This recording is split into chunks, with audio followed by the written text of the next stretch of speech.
اس لیے جمہور امت کی رائے یہ ہے کہ جب امامت صغریٰ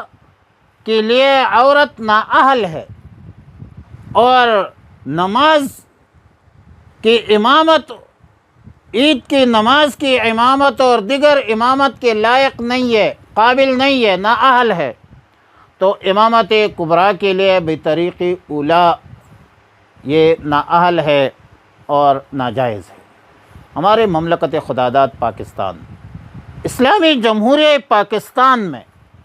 دستوری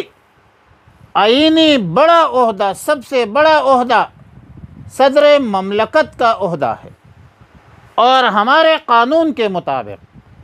دستور کے مطابق عورت جو ہے پاکستان کی صدر مملکت نہیں بن سکتی۔